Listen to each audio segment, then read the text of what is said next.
Another day, another basketball stories na naman ang pagkikwentuhan natin.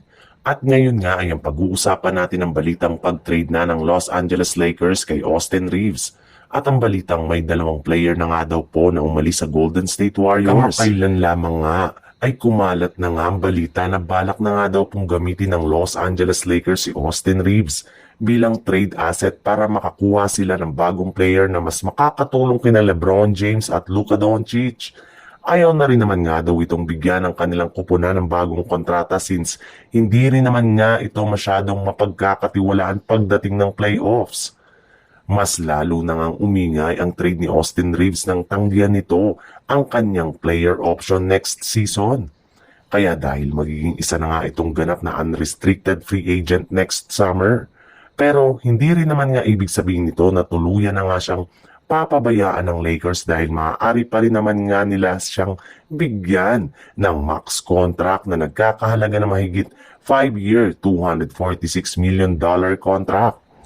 At kung sakali man nga na umalis siya sa Lakers ay makakakuha na nga siya ng ibang team ng kontrata na aabuti ng 4-year, $183 million.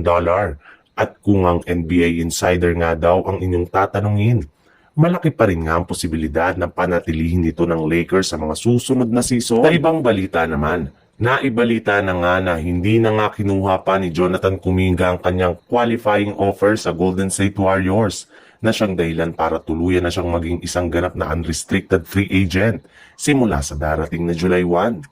Mataas na rin naman nga ang tsansa na hindi na ito bumalik pa sa Warriors matapos nitong sabihin na meron siyang hinanakit sa kanyang buong team, lalo na sa kanyang head coach na si Steve Kerr. Pero hindi lang naman nga daw yan. Si Kuminga ang nag-iisang player na mawawala sa lineup ng GSW ngayong off-season.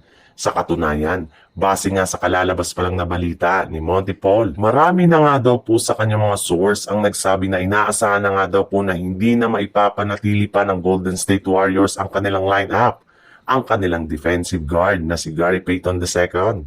Bale, magiging isa na rin naman nga itong ganap na unrestricted free agent sa susunod na araw at wala ngang planong GSW na bigyan itong muli ng bagong kontrata. May ilang mga team na rin naman nga ang willing siya na bigyan ng mas malaking kontrata sa free agency market na hindi afford ng Warriors.